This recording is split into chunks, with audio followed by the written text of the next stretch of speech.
Dans le village de Cui, la vie se déroulait lentement comme la rivière. Les garçons grandissaient pour devenir agriculteurs, pêcheurs ou charpentiers, tout comme leur père. Les filles, après le lycée, se mariaient jeunes et fondaient une famille, cuisinant et prenant soin de leurs enfants. Les habitants de Cui ne connaissaient pas l'université, c'était comme un rêve dont ils n'avaient jamais entendu parler. Pour eux, l'éducation se terminait après le lycée et c'était suffisant. Les parents étaient heureux tant que les enfants savaient lire et écrire. Ils n'en demandaient pas plus parce qu'ils n'en savaient pas plus. La vie au village était stable. Comme le soleil se lève et se couche chaque jour, c'est comme ça que ça avait toujours été depuis des années. Mais quelque chose allait arriver, quelque chose qui allait secouer la vie tranquille de Cui. Un changement était dans l'air comme une tempête sur le point de déferler sur le village. Je ne le savais pas encore, mais la vie ne serait plus jamais la même. Un jour ensoleillé, le village de Cui s'éveilla avec excitation. De loin, un groupe d'étudiants de la ville arriva pour une excursion. Ils sont arrivés avec de grands sourires, des vêtements élégants et des chaussures brillantes. Les villageois n'avaient jamais rien vu de tel. Les étudiants marchaient la tête haute, tenant leurs livres dans une main et parlant de la vie en ville. Leurs mots sonnaient comme de la musique aux oreilles des villageois. « Regardez comme ils marchent » chuchotaient les villageois. « Regardez comme ils parlent » Les étudiants leur ont montré beaucoup de choses étranges et intéressantes. Ils ont parlé des grosses machines qu'ils utilisaient dans la ville, des machines qui pouvaient construire des maisons et faciliter l'agriculture. Ils ont montré aux villageois comment ils étudiaient avec l'aide de ces machines. Les yeux de tout le monde étaient écarquillés d'émerveillement. Le chef, debout grand, avec sa canne, n'en revenait pas. Il regarda les étudiants et se dit « C'est comme ça que nos enfants devraient être ». Tout le village pensait la même chose pour la première fois. L'idée d'envoyer leurs propres enfants à l'université en ville leur traversa l'esprit. Les étudiants de la ville ne restèrent que peu de temps, mais ils laissèrent derrière eux une étincelle d'espoir. Les villageois rêvaient maintenant d'un avenir où leurs enfants iraient au-delà du lycée, The Village Beyond, et atteindraient quelque chose de plus grand. Ils voulaient que leurs enfants portent des vêtements chics, marchent la tête haute et deviennent sages, comme ces étudiants de la ville. Les villageois se sont rassemblés sous le grand arbre Rio pour parler de leurs nouveaux rêves. Les hommes se sont frottés le menton, les femmes ont chuchoté entre elles et les enfants se sont assis près d'eux, écoutant les yeux écarquillés. Ils ont tous convenu qu'un enfant devait aller en ville et apprendre les voies du monde, mais qui seraient-ce? Ils ont regardé autour d'eux en réfléchissant fort, puis quelqu'un a pris la parole. « Fek » ont-ils dit. Et les autres ont hoché la tête car tout le monde savait que Fek n'était pas une fille ordinaire. Sa beauté était comme le soleil qui brille après la pluie, brillante et pure. Elle était aussi intelligente, avec des yeux vifs qui remarquaient tout. Elle était gentille, aidant toujours sa mère, riant toujours, faisant toujours sourire les aînés. Oui, Fek, ont-ils dit, leur voix devenant plus forte, elle sera celle qui rendra Cui fier. Alors les villageois ont rassemblé leurs cadeaux pour le voyage de Fek. Les femmes ont emballé de la nourriture, des ignames séchés, du poivre moulu, un peu d'huile de palme. Les hommes ont sorti le peu d'argent qu'ils avaient, chaque kobo qu'ils pouvaient épargner, et comme une rivière coulant d'amour, ils l'ont couverte de bénédictions. Les vieilles femmes ont placé leurs mains sur sa tête, chuchotant des mots de force et de protection, remplissant son cœur de courage. « Va, Fek, ont-ils dit, souviens-toi de nous, rends-nous fiers. » Et avec un cœur plein d'espoir et de rêve de tout le village, Fek a quitté Cui, son petit sac serré fermement, son esprit bourdonnant de pensées de la ville. Alors qu'elle s'éloignait, les villageois regardaient, agitant leurs mains et essuyant des larmes de leurs yeux, l'envoyant avec tous leurs rêves chevauchant ses petites épaules. Quand Fek est entrée dans la ville, c'était comme si elle était entrée dans un tout nouveau monde. Les bâtiments se dressaient comme des arbres géants, les voitures filaient comme des oiseaux et les rues étaient pleines de gens, chacun avec son propre chemin et son propre but. Les yeux de Fek étaient écarquillés d'émerveillement et son cœur battait à la fois d'excitation et de peur. L'école était un endroit étrange au début, mais Fek apprenait vite. Elle étudiait dur, levant toujours la main, écoutant toujours attentivement. Bientôt, ses professeurs remarquèrent son esprit brillant et ses camarades de classe virent son gentil sourire. Elle n'était pas juste une fille d'un village lointain, elle est devenue leur amie. Fek a rencontré une fille nommée Toshi qui est devenue sa meilleure amie. Toshi connaissait chaque recoin de la ville et a montré à Fek le chemin. Elle lui a appris quel chemin prendre, quels aliments manger et même comment éviter les nombreux dangers de la ville. Avec Toshi à ses côtés, Fek se sentait un peu plus à l'aise, mais la vie en ville n'était pas facile. L'argent que le village de Fek envoyait était peu, juste assez pour acheter quelque chose. Certains jours, elle allait se coucher avec un estomac qui gargouillait, son esprit dérivant vers Cui où sa famille et le village avaient donné tout ce qu'ils pouvaient pour la soutenir. « Je ne dois pas les décevoir », se murmurait-elle chaque soir en s'accrochant au petit espoir qu'ils avaient placé dans son cœur. Et ainsi, Fek a continué à équilibrer les défis de la ville avec les rêves de son village, son esprit aussi fort qu'un jeune arbre se balançant mais intact. Au début, Fek pensait que sa nouvelle école était remplie de visages gentils comme son ami Toshi, mais elle a vite appris que tous les visages ne portaient pas de sourire.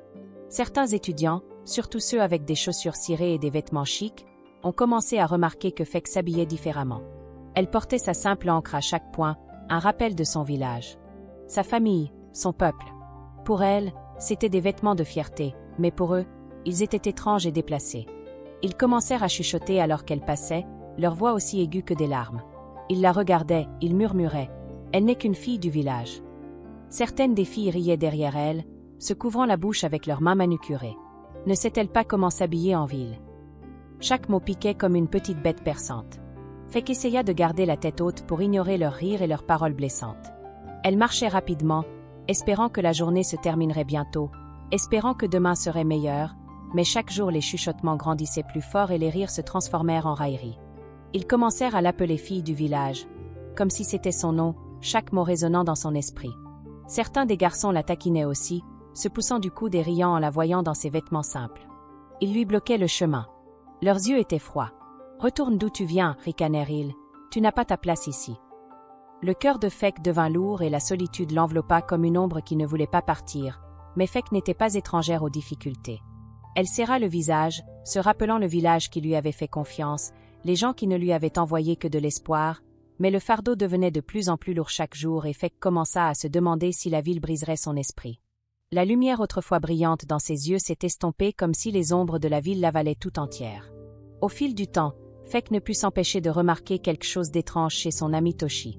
Bien que la famille de Toshi n'ait pas grand-chose, elle semblait toujours avoir de l'argent, de nouvelles chaussures, des collations et les dernières robes, pour Fek qui comptait chaque pièce et luttait pour acheter les plus petites choses.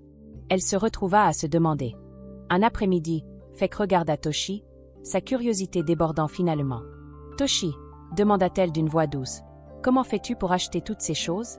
Où trouves-tu l'argent » Toshi ne fit qu'un rire rapide et léger, balayant la question d'un geste de la main. « Ah, Fek, ne t'inquiète pas, dit-elle en souriant, juste un peu d'agitation ici et là. » Mais l'esprit de Fek ne pouvait pas se reposer.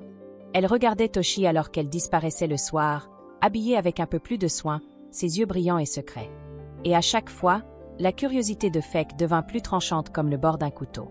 Fek a essayé de demander à nouveau à Toshi, mais son ami a juste ri une fois de plus en disant « Un jour tu comprendras, Fek. » Et avec ça, elle a changé de sujet, laissant les questions de Fek sans réponse, mais le mystère de l'âme de Toshi planait dans l'esprit de Fek comme une ombre, la faisant se demander ce que la vie dans la ville pourrait exiger. Ces prochains jours se transformèrent en semaines et, de temps en temps, Fek demandait à nouveau, en espérant que son ami révélerait le secret, mais à chaque fois Toshi riait en haussant les épaules comme si c'était un mystère censé rester caché. « Profite juste, Fek, disait-elle, ne t'inquiète pas de la façon dont je gagne mon argent. » Mais Fek ne pouvait pas ignorer la pensée qui la rongeait au fond de son esprit. Il y avait une ombre, un soupçon de quelque chose d'inconnu, et il a commencé à grandir, se répandant comme un nuage noir. Que cachait Toshi et comment parvenait-elle à vivre si confortablement pendant que Fek luttait seule? Dans les moments de silence, pour donner un sens à tout cela, la question suivait comme un écho, un secret à moitié dit persistant dans le silence. Elle ne pouvait pas se débarrasser du sentiment que ce n'était que le début de quelque chose qu'elle ne pouvait pas encore voir, quelque chose de caché au plus profond du cœur de la ville. Le temps filait comme du sable entre ses doigts et la petite réserve d'argent de Fek s'est vite tarie. Les demandes de la ville étaient infinies et chaque jour la faim de Fek la rongeait, un rappel brutal que le peu que son village envoyait n'était jamais suffisant. Son estomac grondait comme un animal agité, la douleur devenait plus forte alors que son espoir commençait à s'estomper. Elle s'asseyait seule dans sa petite chambre la nuit, une simple bougie éclairant ses lettres. « Maman, papa », elle écrivait avec des mains tremblantes, des choses. « C'est dur ici, je ne veux pas être un fardeau, mais c'est tellement différent en ville. » Elle envoyait des lettres avec l'espoir que ces mots apporteraient un peu plus d'aide, mais Kui était un village pauvre. Ils envoyaient ce qu'ils pouvaient, de petits colis avec du poisson séché ou quelques pièces. Les lettres de sa mère étaient remplies d'amour et d'inquiétude, mais elle savait que sa famille se démenait juste pour subvenir à ses besoins. Les jours se transformaient en longues semaines de faim. Elle pouvait à peine se concentrer en classe, son esprit dérivant comme de la fumée, trop faible pour garder ses pensées stables. Son estomac gargouillait pendant les cours, chaque son était aussi fort qu'un coup de tonnerre, mais elle essayait de rester assise, ignorant les rires de ses camarades de classe, car elle savait qu'elle ne pouvait pas laisser tomber le village, mais son esprit se brisait lentement, morceau par morceau. Les nuits devenaient plus froides, la ville plus sombre, et le poids de ses difficultés pesait sur elle comme une pierre invisible, lourde et implacable. Et au milieu de tout cela, le rire de Toshi résonnait dans son esprit, l'ami avec de l'argent facile, un secret caché et pas de soucis. Le cœur de Fek, tordu, pris entre la fierté et le goût amer de l'impuissance. Une nuit, alors qu'elle était allongée sur son mince matelas, l'estomac vide et douloureux, elle était à un point de rupture. Elle ne pouvait plus ignorer la faim qui la rongeait, un rappel constant de la difficulté de la vie en ville. Le lendemain matin, les yeux fatigués et le cœur lourd de honte, elle trouva Toshi devant l'école. « Toshi, s'il te plaît, murmura-t-elle d'une voix tremblante. J'ai besoin de savoir, laisse-moi travailler avec toi. Quoi qu'il en soit, je ne peux pas continuer à vivre comme ça. » Toshi regarda son amie d'un air sérieux, son sourire s'estompant lorsqu'elle réalisa à quel point elle était désespérée. « Fek, c'est devenu Fek, commença-t-elle lentement. Es-tu sûr que ce n'est pas comme les autres travaux? C'est différent. » Mais les yeux de Fek étaient résolus. Son besoin était trop grand pour faire marche arrière maintenant. « Je m'en fiche, dit-elle fermement. Sa voix était plus ferme qu'elle ne le ressentait. « Montre-moi juste, je n'ai pas le choix. » Après une longue pause silencieuse, Toshi acquiesça finalement. Elle conduisit Fek dans un coin tranquille où les lumières de la ville projetaient de faibles ombres. « Écoute, Fek, ce n'est pas quelque chose que tu partages avec qui que ce soit. C'est un moyen de gagner de l'argent rapidement, mais ce n'est pas ce à quoi tu t'attends. » Et là, à voix basse, Toshi révéla la vérité. Le cœur de Fek fit un bond, son pouls s'accéléra lorsqu'elle comprit ce que son ami disait. Ce n'était pas le genre de travail qu'elle avait imaginé, c'était quelque chose qui semblait étranger, dangereux, quelque chose que les villageois n'approuveraient jamais, mais Fek, épuisée par la faim et les difficultés, hocha la tête sans un mot. « Je le ferai, murmura-t-elle d'une voix calme mais déterminée. Pour la première fois depuis des mois, elle ressentit un léger soulagement, bien qu'il fût assombri par une obscurité croissante dans son cœur. Son chemin changeait et elle pouvait le sentir, mais il n'y avait plus de retour en arrière possible maintenant. La nuit, Toshi apporta une robe qui scintillait comme les étoiles, une robe qui la faisait presque paraître appartenir à la ville elle-même. Toshi peignit son visage avec des couleurs artificielles qu'elle n'avait jamais portées auparavant et lorsqu'elle se regarda dans le miroir, elle reconnut à peine la fille qui la regardait. « Tu es parfaite, » dit Toshi en hochant la tête. Son sourire était rassurant mais distant. Elle suivit son amie dans un bar où les lumières étaient vives et la musique battait comme un battement de cœur. L'air était lourd de rire et de bavardage. Des inconnus allaient de table en table. Toshi la guida à travers tout cela, lui montrant comment parler, comment rire, comment charmer. Et Fek, nerveuse mais déterminée, suivit chaque étape, chaque murmure des paroles directrices de Toshi. Alors que la nuit avançait, Fek se retrouva assise avec un homme qui lui donna de l'argent, plus qu'elle n'en avait jamais eu dans sa vie. Elle avait amusé l'homme plus tôt, le satisfaisant dans la pièce. La pièce glissa dans sa paume comme un cadeau d'un autre monde, son poids la remplissant d'un étrange sentiment nouveau. Elle était venue ici avec la faim dans son cœur, mais maintenant elle ressentait quelque chose d'autre, quelque chose proche de l'excitation. Quand elle quitta le bar ce soir-là, ses poches pleines, les lumières de la ville semblaient plus brillantes, ses soucis plus loin. Elle dépensa sans compter, achetant de la nourriture et des friandises qu'elle avait seulement rêvé de goûter. Pendant un instant, elle oublia tout, son village, ses promesses, l'espoir qu'elle avait porté. Tout ce qu'elle connaissait était le frisson de sa nouvelle vie, un goût de liberté qui semblait aussi doux que le miel. Fek était entrée dans un monde qui était éblouissant et dangereux, un monde qui la faisait se sentir vivante. Elle ne le savait pas alors, mais à chaque pas qu'elle faisait, elle laissait derrière elle l'or du village de Kui, celui qu'ils avaient envoyé avec tant d'espoir. Un matin, Fek revint de la somptueuse maison d'un homme riche avec qui elle avait été la nuit précédente. Son corps était lourd, une douleur profonde s'installait dans ses os et sa peau semblait brûler. Elle balaya cela comme une légère maladie, juste l'épuisement des nuits tardives, pensa-t-elle, et peut-être une pointe de fièvre. Elle se glissa dans son lit en espérant que le repos soulagerait l'étrange faiblesse qui s'accrochait à elle comme une ombre. Mais quand Fek se réveilla, la faiblesse était toujours là. Les jours passèrent et elle se fatiguait de plus en plus à chaque jour. Son corps avait l'impression de lui échapper. Ses amis le remarquèrent aussi et leurs rires se transformèrent en inquiétude. Ils lui apportèrent de la nourriture, des médicaments, tout ce qu'ils pensaient pouvoir l'aider, mais sa force continua de s'estomper comme de l'eau glissant entre ses doigts. Puis quelque chose d'encore plus étrange commença à se produire. Son ventre commença à gonfler. Au début, elle pensait que c'était seulement ses yeux qui lui jouaient des tours, mais ils s'arrondissaient chaque jour, durcissant comme de l'argile. Ses bras et ses jambes, cependant, devinrent minces et fragiles comme des brindilles. Les autres filles murmurèrent, leur visage pâle de peur. « C'est comme Goko », l'une d'elles murmura en secouant la tête. « Mais comment ? Elle mange plus maintenant que jamais. » Car Fek elle-même était effrayée. Elle toucha son ventre gonflé, appuyant doucement comme si elle essayait de comprendre cet étrange changement. Elle sentit ses os percer sa peau ailleurs, ses joues se creuser, ses yeux devenir grands et lointains, et pourtant son ventre continuait de grossir comme s'il contenait quelque chose de bien plus sombre que la faim. Ses amis firent tout ce qu'ils purent. Ils apportèrent des herbes, des spécialités et des médicaments dont ils avaient entendu dire qu'ils guériraient presque tout. Ils veillèrent sur elle, espérant chaque matin la voir s'asseoir avec un sourire, sa force revenue. Mais peu importe ce qu'ils essayaient, elle ne faisait que s'affaiblir. Sa peau perdit son éclat, ses cheveux devinrent d'un vert émeraude et ses yeux autrefois brillants semblaient maintenant fatigués, lourds d'une ombre qu'aucun repos ne pouvait lever. Les jours se transformèrent en semaines et bientôt ses amis eurent épuisé tous les remèdes qu'ils connaissaient. Les médecins de la ville secouèrent la tête en disant « Il n'y a rien que nous puissions faire ». Et lentement, même ses amis commencèrent à s'éloigner, effrayés par ce qu'ils ne comprenaient pas. Fek était seul, sentant sa vie lui échapper de plus en plus loin, comme une rivière qui coule hors de sa portée, désespéré et terrifié. Ils prirent une décision. « Nous devons la ramener au village », murmurèrent-ils entre eux en hochant la tête avec détermination. Ils la ramèneraient à Kui, le village qui avait autrefois rempli son cœur de force et d'espoir. C'était le seul endroit qui pouvait la sauver, le seul endroit où une solution pouvait être trouvée. Et ainsi, le cœur lourd, ils soulevèrent le corps frêle et rétréci de Fek, la recouvrant d'une couverture, et partirent pour Kui, espérant que son peuple comprendrait.